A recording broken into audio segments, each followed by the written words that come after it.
Hello, and welcome to Hopeful Conversations, brought to you by Robbie's Hope Foundation. I am your host, Kari Eckert. Joining me today is Cam Blum, a freshman at Babson College outside of Boston. Several years ago, Cam was diagnosed with exercise-induced laryngeal obstruction. During the medical process, he had an abundance of procedures and doctor visits. Cam's mental health took a major toll due to these medical issues. Following his medical journey, Cam founded a clothing brand called The Simple Emotions, geared towards raising awareness for mental health and also allowing people to express themselves in a simple way. Welcome, Cam. Can you share a bit about your journey with mental health? Yes. So, I am a freshman in college. So 4 years ago, my freshman year in high school, um, I had this breathing condition where whenever I would exercise, I would just start coughing, and no one would really know why. And it was very violent, so it's like a spotlight was on you because everyone in the rink could hear you. Um, and they're like, "What's wrong with this kid?" And what's weird is normally when people say that, it's like in a bad connotation, like what's wrong with you? But like with this, it's because it's like you're coughing in a loud area, and so everyone's like like really concerned. They're like, why is this kid still playing? Um, but so I had to endure that for a year and a half, without like the doctors figuring anything out. Um, I went through 17 different procedures, 17 different medicines, and 15 different doctors in total at Children's Hospital in Boston. And I'm very grateful for their work that they've done with me, but unfortunately, none of them did anything. One of the most severe medicines for my mental health was a pill called gabapentin because it has a side effect of suicidal thoughts as it's a neurological block in your brain because their thought process was all of the other tests for your airways didn't really show anything, so maybe your body's just used to it. Um, but unfortunately, going through all those procedures will really damage your mental health. Um, and then having a medicine that has the side effects of suicidal thoughts was kind of like a double whammy, and it was really no fun. Um, so with my mental health already struggling, having that pill made it so much worse. But unfortunately, like I said, after a year and a half, they wrote a recommendation to National Jewish Health Hospital in Denver, which I'm sure you guys are familiar with, as they Yes. specializes in airways. And they were very pessimistic because they said we couldn't really figure anything out, but hey, it's worth a shot. So I flew out there, the October where COVID was starting to end. So it was Must still have a been thing. October 2020. Yeah. So like it was still a thing, but there was still like they were opening it back up, but again with restrictions. Um, and when I was out there, they have like a whole like boot camp of tests where they would I would have 8 days straight on weekdays, so like I'd have the weekends as a break. But 8 days of just tests where they'd put like I was literally sitting on a bike with a camera in my throat looking at a TV of my airways so I could know Hmm. what to do to prevent myself from coughing. So like I have my mind and body working at the same time. It was really, really interesting and really weird, but I'm grateful that I did it because that's how they were able to diagnose me with exercise-induced laryngeal obstruction. And then they taught me a breathing technique. So now when I would run around outside or skate, I'd be fine. It's like it never would have happened. And then with my luck, I flew back home, and then my first hockey game being able to breathe, I separate my shoulder. So I'm like, oh boy, Uh, there goes another season. I go through surgery and PT. Obviously, that destroyed my mental health as well because going through one injury and not knowing what it is or when you'll be better is really, really hard. And then being healthy and then right away getting hurt again, it's like, wow, that's not fun. Um, and no. then so that and then junior year, um, I was placed on JV. I wasn't as good as I used to be, which is just natural, unfortunately, when you miss 2 years of your sport and you're playing at a high level. Like that sucks, but that's just the world of competitive sports. So Yes. I was kind of going through the motions junior year. Um, I was like, I'm I'm not where I used to be. I used to be pretty good. Now I'm just kind of eh. And then in one of the games in that season, I dislocated the same shoulder I separated. So I'm like, wow, Wow. I really went 3 for 3 here. And then when I met with the surgeon, like a few months before my surgery for the second time, he was honest with me. He's like, Cam, maybe physical sports aren't for you. Oh, Because if I were to do anything to my shoulder again, it just wouldn't be good. And that is a whole different um, aspect of my mental health really getting damaged because before freshman year, it was like I was probably going to make the decision not to play anymore because I literally can't breathe. And this is like on me. Like the doctors are saying it won't technically damage you if you play, but it'll just be brutal. So that was on me okay. if I were to choose not to play. And then obviously the repetition of injuries, and then the doctor kind of like laying the foot down in a good, honest way for my safety was really hard because it's like it was a thought of what was the past 3 years even for, like it was a lot of like medical suffering and mental suffering, and now it's like I can't do it anymore. Um, Hmm. and that was just really hard, and the unfortunately the suicidal thoughts continued with those um injuries. Uh, but what I was fortunate enough and what I always advocate for is I had really good school counselors and a really good therapist. So yes, I was struggling throughout those 2 years, and one could say like straight up that you should get worse as time goes on with the repetition of bad things. But when you talk to somebody and learn the skills to cope with those either scenarios or just mental thoughts detached from injuries like that anyone can have, that scale is kind of flipped because even though you're going through more hardships, you're getting those coping mechanisms and talking to people in order for you to get through those bad mental struggles. Thoughts, times. You kind of froze on me, Cam. We're going to give this a second. You're hearing Okay. me okay, right? Yeah, I hear you fine. Okay. Well, gosh, you uncovered a lot there. One, that you learned a breathing technique to address something that was so physical for such a long period of time with a lot of tests and unanswered conclusions from medical doctors. That's pretty interesting in itself. And then talking about your mental health journey and some of the techniques that you learned from your good support system. Obviously, Robbie's Hope being a mental health organization, just like the Simple Emotions, that's where I want to focus. So tell me a little bit more about the good support system that you had and some of at school and maybe what that's like. Yeah, so I was really fortunate with um how good my high school counselors are. Um, and what's untraditional is I had 3 in 3 years, which originally it sounds like that's not good because you want to stay consistent and you have to open up again. But sophomore year, my counselor went back to grad school so she could get a degree to be like a clinician therapist. Junior year, my counselor actually moved down to North Carolina so he could work with people in the army. And then senior year, obviously, I graduated.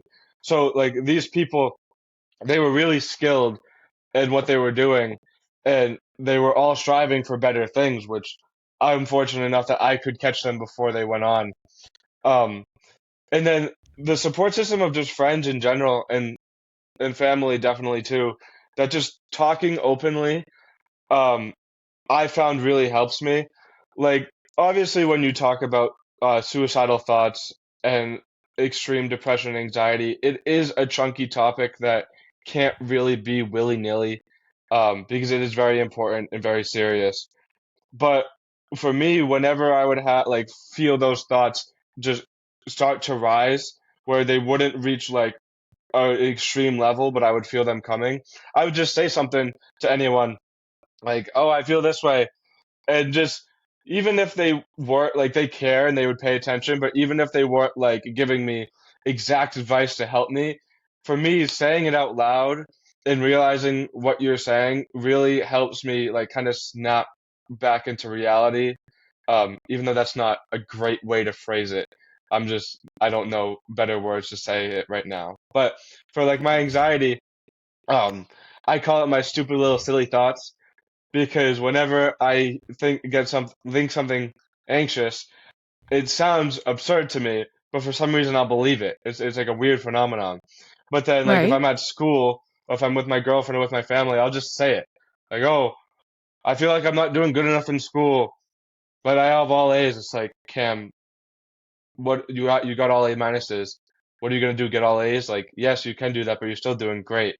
And then like with my girlfriend, it's like, "Oh, I don't feel good enough." Like, "Oh, I go like that." It's like hearing yourself say the thoughts that aren't true, even though you believe they're true. For me, processing like from my brain to my mouth to my ears really plays a strong role in helping me like kind of subside the anxious thoughts. And then that goes the same with depression as well when I was experiencing that through my injuries. Are you 19?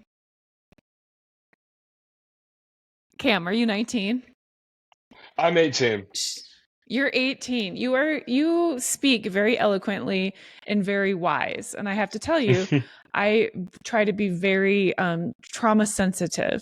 And a lot of young people who have had experiences like yourself and even adults very much struggle with how to put the words around their mental health condition. And therefore when we we talk about things, and it's very important to talk openly and have those support systems and be able to name things for what they are. But doing it in a trauma sensitive way is as important. And I really applaud you because you're doing that. And you may Thank not you. know that, but I want you to recognize that you are. Um, did you have to reach out for these counselors, or how did they come into your life at school? Were they academic counselors, or were they more therapist based? So the counselors at my high school, Worcester Academy, they are like mental health counselors.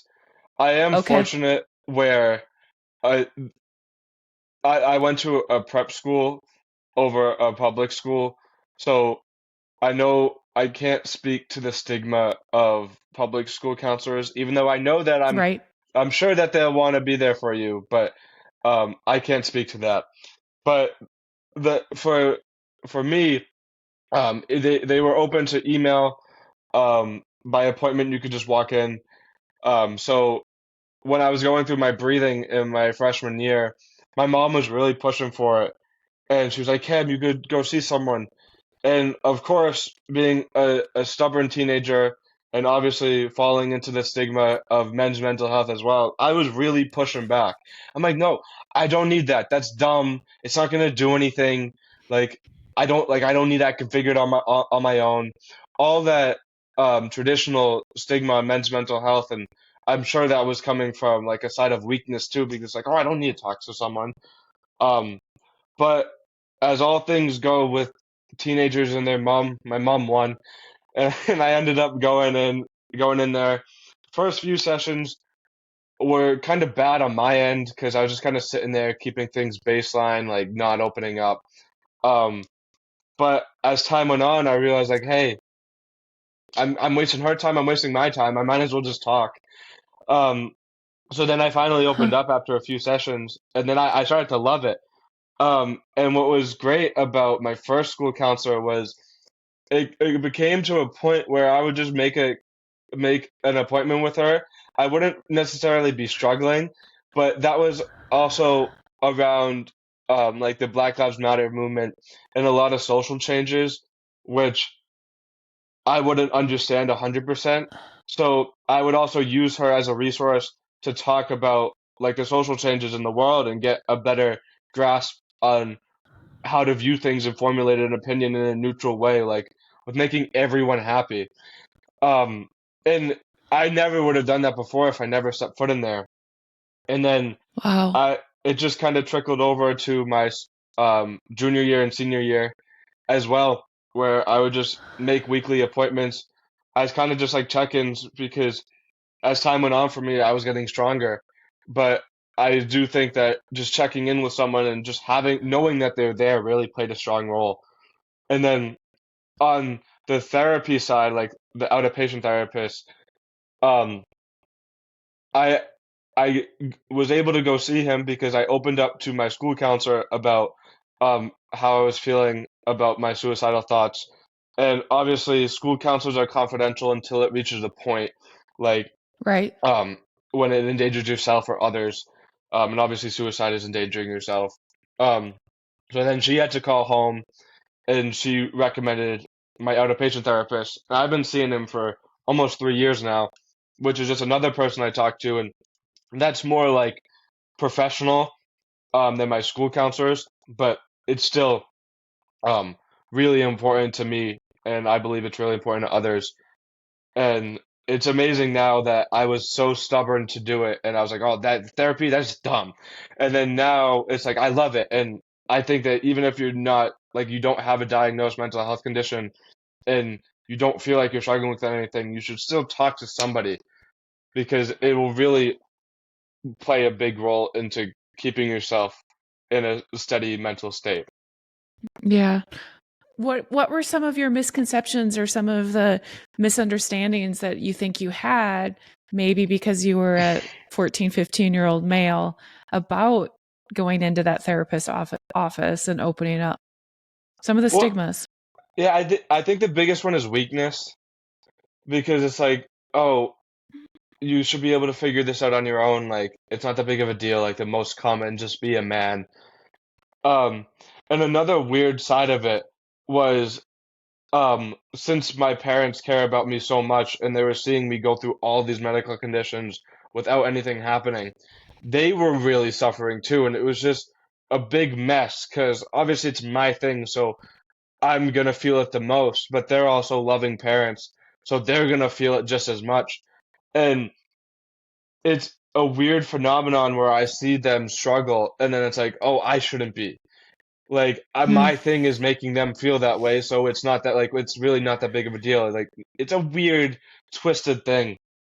Um, where like I would see my mom get so anxious and scared and sad for me. It's like this is me, and even though it's not me causing it, it kind of is, but it's the condition I have. And then it's like kind of silencing it and not making it feel real by not going to counseling was probably one of the things as well.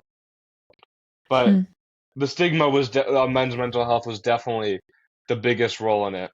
And to kind Do of you think? digress a little bit, a weird thing that I found out about the stigma is my freshman year in college. Now I'm a big advocate for it. It took me 3 months to walk into the mental health counseling office, On which, campus? yeah, which totally goes against my morals, what I advocate for. But I do still believe that it's that little stigma that men have on not like thinking like, oh, I can process it myself. Because on the other side, like I'm doing much better than I was freshman year, but it was kind of contradicting it where it's like, oh, I'm doing much better. I know the skills. I don't need them. It's like, no, that's not what you stand for, which is kind of weird. But just something I Yeah. noticed as well. What are you doing to change that? Or how can we change that for other young males in college and even still in high school? I think just keep on advocating for the importance of it, um, because you never know how beneficial it is until you try. Naturally, not everything is for everyone. Like talking to someone is not an instant cure. Like it's not like you go to therapy and boom, you're feeling better. Like it's work. It's hard. And obviously different types of therapists and counselors are meant for different people, but I think just trying it at least once or twice and keeping an open mind to something is really a good way to help not even just men, like everybody get the help that they need. Absolutely. So, what self care practices or what techniques have you learned over these multiple therapists that you've been able to have in your life? Which one is the most hopeful right now? The biggest one is definitely grounding myself, which that means like if you're in school and you're about to take a final or a test and you're starting to feel anxious, or even when you're studying for that final or test and your brain's going all over the place, um, just take a moment. And I like to use my feet, but you can use any other body part. Like I will just feel my feet on the ground and kind of feel it like become like a stone, like I can't move them and I feel my body and the senses, which really makes me present in the moment because like if I'm studying for a final, I have to worry about all this different information. Your brain's going all over the place with the added anxiety of like, oh, you're not good enough, you're gonna fail, you need to do really good. It's just a mess. But then when you take that moment just to ground yourself and like make yourself present with your room, it it really clears your mind, which is fascinating because I don't know the science behind it, but it is incredible how it helps me. And you, again, you can do that like with your hand, like you can put your hand on like your arm or your hand on anything. It can just anything to make yourself present with your surrounding area to like kind of reset your mind. Well, do you ever notice that you can't keep feeding the thoughts that are causing that anxiety in that moment when you're doing that grounding exercise? Yeah, like you kind of go, your brain kind of goes blank for a moment because all you're focusing on is like your feet in the ground. Um, Obviously, it takes a lot of repetition to get to that point because like the bunch of times when I started, it's like this isn't working. Like I'm not focusing. But as time goes on, you will learn to focus and kind of get that little reset button as well. Nice. I need to work on more grounding. Sometimes I it's a good exercise and it does like you said it takes practice and therapy Yeah. takes work. It's not an instant fix and these things continue to be exposed to hard things and hard situations and hard feelings. Um what would you tell a fellow college student like what to be able to look out for in a friend or maybe in themselves that could indicate maybe that somebody is struggling? Um, a change in behavior is definitely a big one because I feel like that one is universal for a lot of mental health conditions. Um, because people like when they're anxious, they can either go off the rails or just shut down. And then naturally, when if somebody's depressed, they will traditionally they will shut down. I can't speak for any other ones because I haven't had to experience them, but I think shutting down or changing your day-to-day personality and noticing that in somebody, that's the biggest thing. Like I remember throughout high school, when I was really in the midst of things, I would be more distant, more quiet, maybe even more snappy, which is kind of a weird thing because it's not somebody's job to look out for that. And but also if they're a good friend, you'll pick up on it. Like obviously everybody in my big high school friend group, everybody cares about me in different ways. Like people can care about me a lot, maybe not so much. Like that's just how high school kids are. So the kids that don't care about me as much, not saying they don't, but just like if you were to like think logically, they maybe not won't pick up on the little things as much, but if you really do care about somebody and you want to look out for them, picking up on swings in their personality or mood is the biggest thing. And then for anxiety, this is the most common thing for me, is if somebody's bouncing their legs a lot, they're most likely worried about something, which I do that a whole bunch at school. So if you have somebody in that closer friend group in high school, whether that be or college, in that friend group, and you notice something uncharacteristic, how do you let them know? What do you say? Oh boy. Um, I think it's very dependent on the person because some people just want you to be there for them, especially if they're feeling like if they have depression. Um, because when I was experiencing it, I felt very lonely. And even though I had a bunch of people around me, I would still feel alone. So definitely just being there for them, regardless. Like, it doesn't even have to be like, okay, we're gonna sit down and talk about for 5 hours how you're feeling. Just being there for them, doing things with them, talking to them, um, because that will open up the gateway for them to open up. But obviously, that won't always happen. Like, that is a very specific scenario with a very specific person. Um, but then if you do want to ask them, which you should, you got be very cautious and mindful of the state that they're in, and you can't be pushy. Like, if you feel like something's wrong with them and you're asking them, "How are you doing?" and they say, "I'm fine," and then you go, I've noticed like a change in your mood, which is a respectful response, and they go, "No, I'm fine." I feel like you should just kind of leave it there, still be there for them, and then try another day.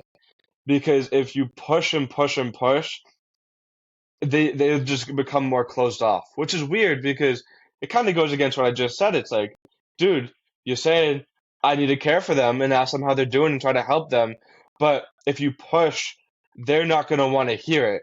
They're like, well, who are you to ask how I'm doing? It's like it's weird, and I don't know why it happens that way, but just being there for them and day by day slowly asking them how they're doing, hopefully they'll start to open up more. Obviously, there are the more severe circumstances where if you feel like their life is at risk, that's when you need to be like, okay, dude, we need to talk about this. Like, this isn't good. I'm worried for you. And then that's when you need to bring in friends, family to make sure that person's okay. Yeah. Yeah. It's hard, isn't it? It's very hard. You are a good advocate. I really, I'm inspired by you sharing your story at your young age and just what you're doing with your lived experience. Tell me about the simple emotions. Yes. So, the Simple Emotions is my clothing brand that I started to help people express themselves in a simple way. Um, I started this because before my second surgery, I was like, okay, I can't play hockey anymore. What am I going to do with my time? I'm going to be very bored. Um, and then I was like, I've always had a passion for business. Um, might as well, Hence Babson College. yeah. uh, so I've always had a passion for business, and I was scrolling on TikTok, like, and I saw these mental health brands. Um, like one of which was the sweatshirts that say "It's okay to not be okay" in big words, which obviously 100% true. But for me, I wouldn't want to wear something that big. Like it's hard enough for Okay. me in the beginning to say how I felt. I don't want a big logo on the back of my sweatshirt. Like that's just not my style of who Ah, I am. So I was like, how can I create a clothing brand that can allow someone to express how they feel in a little bit of a subtle way? Um, and then I created the Simple Emotions where I put my story on it because I feel like, especially for a mental health clothing brand, you need something relatable and like a mission and a purpose. Like obviously those other mental health clothing brands are great, but they're probably just created by somebody that wants to make money. And all for that, I love business and I love money, but for mental health, I feel like you need something relatable. Like if I'm telling you it's okay to not like it's okay to have mental struggles and then I'm not open with mine, I can see the other person be like, who are you to tell me that? okay. um What's the simple mean to you in the brand? this How'd you pick that word? so the simple is just all of the designs have just a face, like a face on the front. Like this is a smiley face. This one's a little bit unique, and I'll get to that after this point.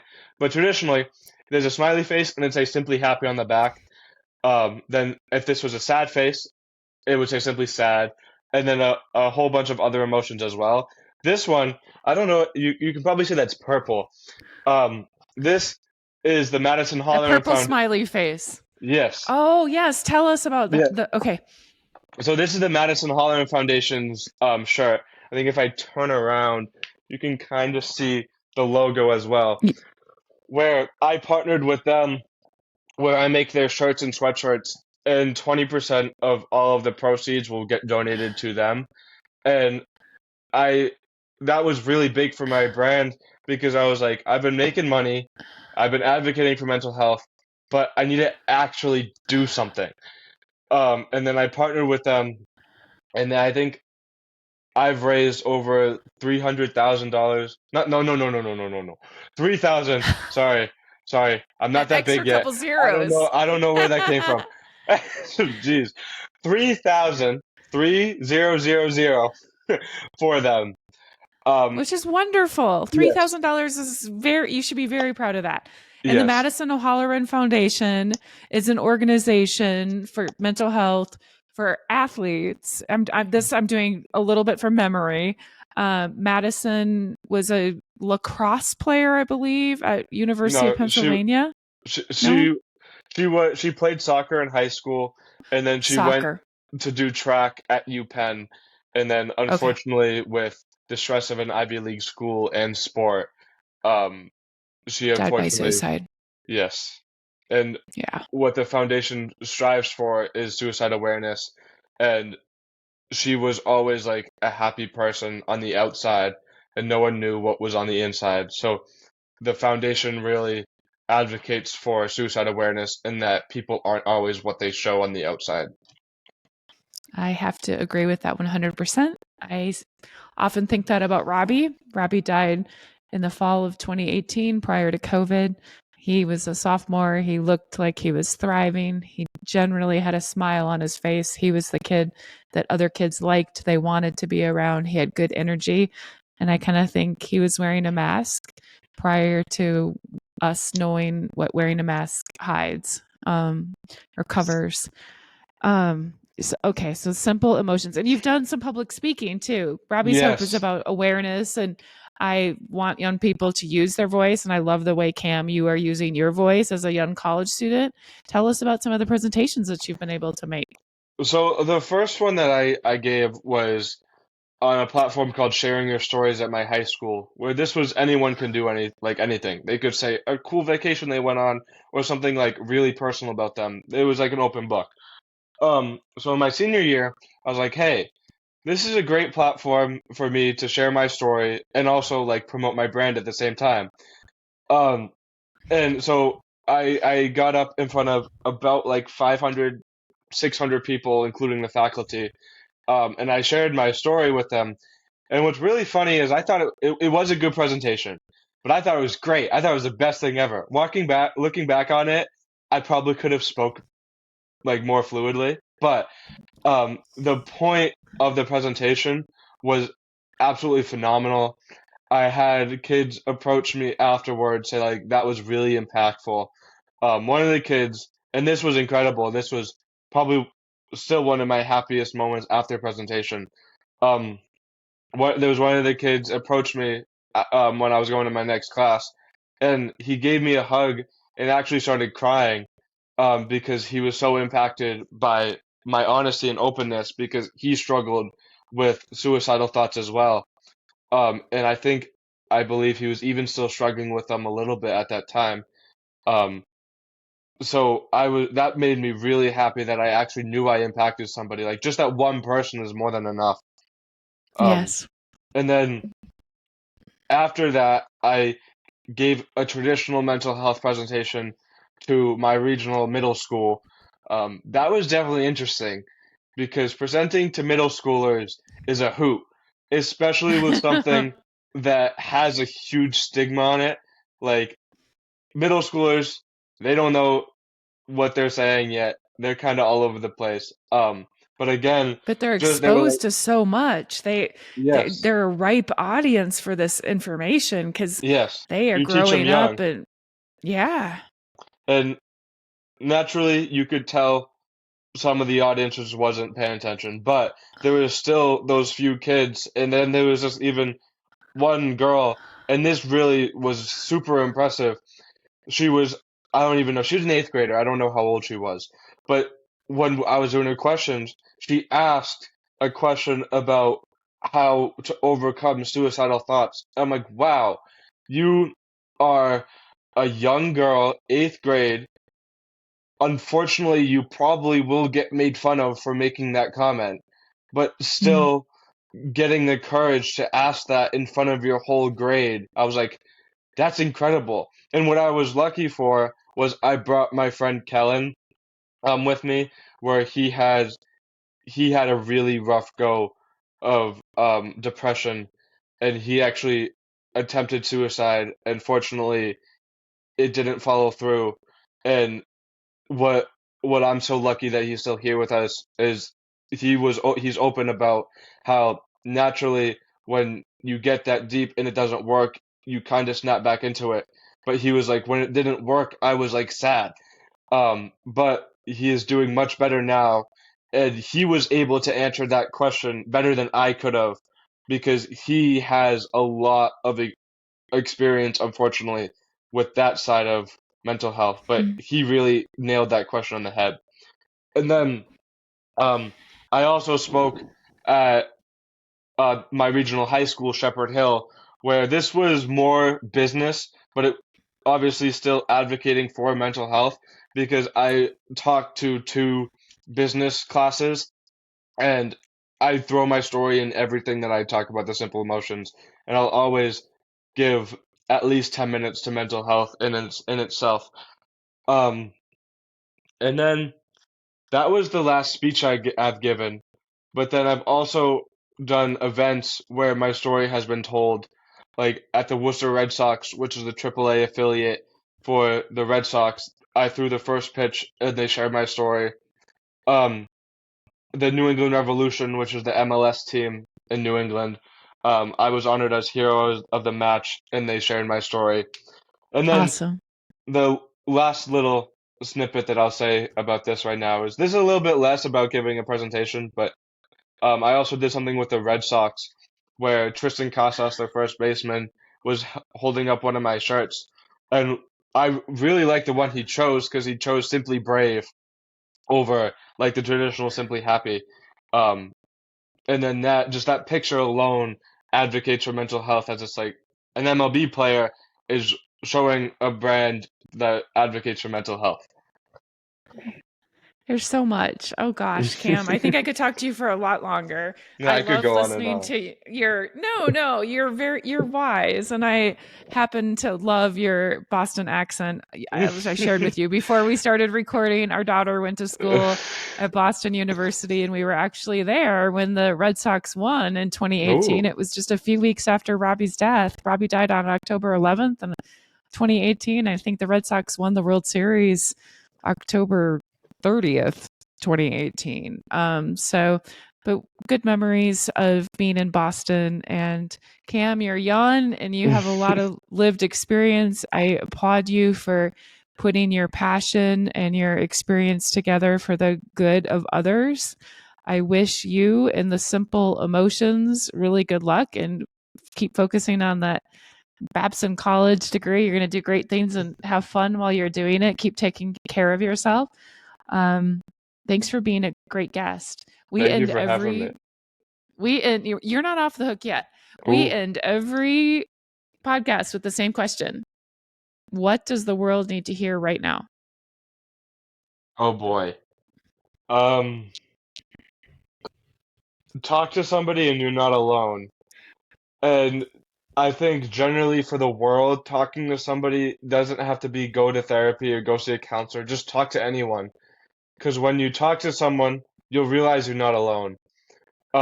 Because I've talked to a bunch of people about their personal struggles. Um, and it's so fascinating how average people will have this incredible story. And it's a weird phenomenon where if everyone's struggling, but everyone's story is special because it's unique to themselves. So just talking to somebody, your best friend, your friend, and knowing that you're not alone because everybody's in the same boat where they have their struggles. And talking to somebody and hearing it, I feel like really lets people know that that is true. Thank you, Cam, for joining me today for a hopeful conversation. Be sure to tune in to our next episode. Until then, remember, hold on. Pain ends.